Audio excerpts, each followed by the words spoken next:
el doctor José Antonio Torres Uriarte. Él es un abogado reconocido analista en temas de política internacional y le agradecemos como siempre la amabilidad que tiene con RCR, Red de Comunicación Regional. Qué gusto saludarlo, doctor José Antonio Torres Uriarte. Muy amable. Un gusto saludarlo. Muchas gracias por la invitación y la oportunidad de expresar un punto de vista respecto a un momento tan dramático para la Iglesia Católica, ¿no? ¿Cuál es, desde su punto de vista, si tuviera que resumir un poco usted la trayectoria y el legado del Papa Francisco en el contexto internacional, ¿no? Dándole una mirada un poco más ya sociopolítica al tema? Bueno, creo que el Papa Francisco, más allá de su labor pastoral, ha tenido una influencia importante en el escenario internacional, porque no hay que olvidar que el Vaticano es un Estado que mantiene relaciones diplomáticas con cerca de más de 180 estados del orbe. Por lo tanto, como jefe de Estado y las nunciaturas apostólicas establecidas en diversas partes del mundo cumplen un papel más allá de lo pastoral, también un papel político en momentos particularmente difíciles para la humanidad. Creo que los 12 años que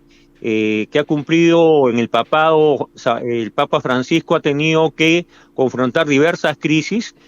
humanitarias, crisis migratorias, la invasión de Rusia a Ucrania, los temas que ha confrontado esta nueva corriente o batalla cultural que se está dando en Europa y otras partes del norte de América, sobre todo Canadá y Estados Unidos. Me refiero a la batalla cultural asociada a la Agenda 2030, y ciertamente él también ha hecho reformas económicas a nivel administrativo. El Banco del Vaticano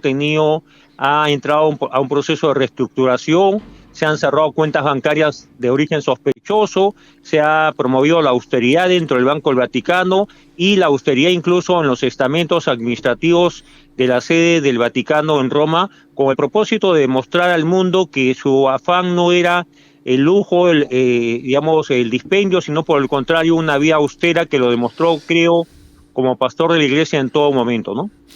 Ahora, usted mencionaba hace unos instantes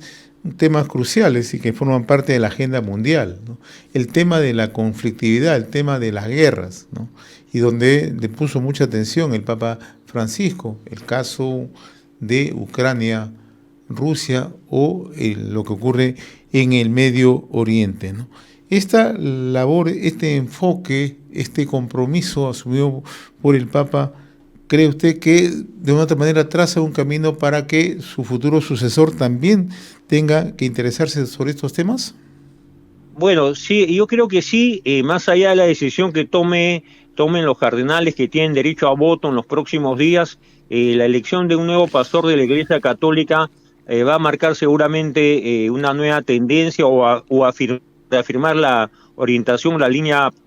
o la línea de política exterior que emprendió el Vaticano los últimos 12 años. Creo la labor pastoral, y solamente ejemplo, entre las últimas actividades de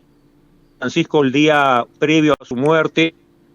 último domingo de resurrección, él estuvo en la Plaza de San Pedro saludando a la feligresía, pero había cumplido una labor protocolar al recibir al vicepresidente de los Estados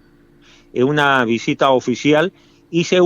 esa reunión privada se trataron temas de interés común para no solamente la Iglesia Católica en los Estados Unidos, sino tal vez seguramente los asuntos migratorios, donde el Papa ya había expresado su profunda preocupación por el trato que venía dando la administración Trump en lo que se refiere a política migratoria, sobre todo con aquellos que cruzando la frontera tienen la condición de ilegales. Ese solo hecho, que el último día de labores del Papa Francisco haya compartido tareas en el campo protocolar o diplomático y de jefe de Estado, y a la vez se haya acercado a la feligresía como despidiéndose de las multitudes que lo aclamaron el último domingo en la Plaza de San Pedro, es una prueba cabal como siempre trató de haya una mistura en el ejercicio de sus funciones entre la labor pastoral, tiene un papel importante había la Iglesia Católica, y la labor como jefe de Estado del Vaticano, y seguramente quien lo suceda va a tener y va a afianzar algunos nortes o derroteros en la política del Vaticano, ¿no? El otro tema usted lo acaba de trazar, ¿no? La preocupación permanente por el tema migratorio, no solamente con las últimas decisiones adoptadas por el gobierno de Donald Trump, sino ya lo que venía ocurriendo en África, lo que venía ocurriendo en Medio Oriente, incluso en Así el es. propio Latinoamérica, ¿no? Sí, Donde definitivamente. Ahora, el Papa Francisco, como jesuita, creo que tenía, y como sacerdote, tuvo una labor social muy importante en Buenos Aires, ¿no? Él había sido arzobispo de Buenos Aires durante años, había cumplido una labor social en los asentamientos o lugares de la gran ciudad de Buenos Aires marginales, donde no llega a veces la ayuda del gobierno y donde hay situaciones de pobreza extrema, y él era un gran impulsor de comedores y de asistencia social hacia los más vulnerables. Creo que ha demostrado siempre una posición de absoluta austeridad, sin ningún tipo de lucimiento o demostración de dispendio, como lo dije anteriormente, y ciertamente era un sacerdote jesuita con una línea de izquierda, tal vez muy cercana al socialismo del siglo XXI, o algunas dictaduras latinoamericanas donde no tuvo tal vez la suficiente fuerza para gobiernos autoritarios, porque en verdad recibió a todo tipo de jefe de Estado, incluso a Nicolás Maduro, a representantes del gobierno de todo, que yo no quiero política o la línea política del Papa Francisco, creo que no es el momento oportuno, pero sí creo que la Iglesia Católica, como toda organización formada por hombres, no todos tienen la misma línea de pensamiento, no todos coinciden absolutamente en los temas internacionales o en los temas esenciales de la teología, ¿no? Porque se dice mucho de que el Papa o San Pablo II tuvo una línea muy conservadora, ortodoxa, que sus sucesores tuvo en esa misma. Pero realmente creo que Francisco no se fue al otro extremo, creo que trató de conciliar y no generó ninguna crisis institucional que pueda representar una preocupación honda entre los feligreses católicos, ¿no? y otro aspecto era esa capacidad de diálogo, por más discrepancias que se podían generar. Sí, era una persona dialogante, creo que su formación como pastor de la iglesia y como digo, era una persona con formación política, no porque haya estudiado ciencia política o relaciones internacionales, sino porque siempre tuvo esa disposición para leer y para aprender y conocer las realidades de otras latitudes y más aún para entender un poco los procesos políticos e ideológicos que se han dado en el curso de la historia en el último siglo, ¿no? No hay que olvidar que el Papa nace en 1936, que se incorpora al sacerdocio en 1958 y cuando estaba ahí en la etapa final de su carrera eclesiástica es elegido Papa, no de una forma sorpresiva porque se entendía que ya era un líder dentro de la Iglesia Católica, pero definitivamente sus visitas han sido,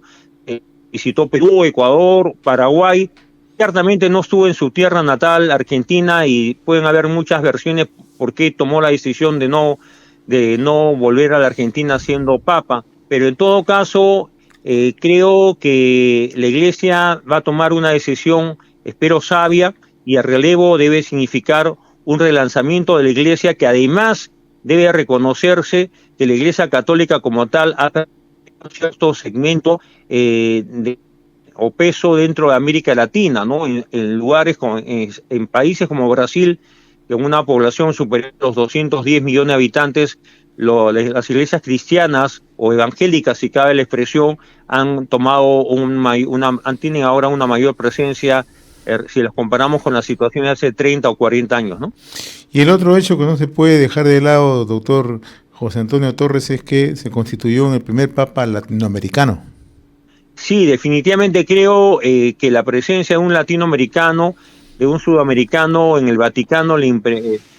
significó un gran hálito de esperanza, una renovación en la feligresía, sobre todo un gran entusiasmo, no solamente entre los argentinos, sino entre los latinoamericanos. Y hay que entender que si antes, hace 50 años, digamos, o más, Europa representaba la mayoría de la feligresía católica, hablando en términos ya estadísticos, hoy la gran mayoría de los católicos en el mundo residen en Hispanoamérica o en América Latina, ¿no? Muy bien, doctor José Antonio Torres Iriarte, abogado y analista en política internacional. Yo le agradezco, como siempre, la amabilidad de haber compartido estos minutos de reflexiones respecto al Papa Francisco. Como siempre, muy agradecido, doctor Torres, muy amable. Muchas gracias, buenos días. Buen día, conversamos con el doctor José Antonio Torres Iriarte, internacionalista y analista en política internacional.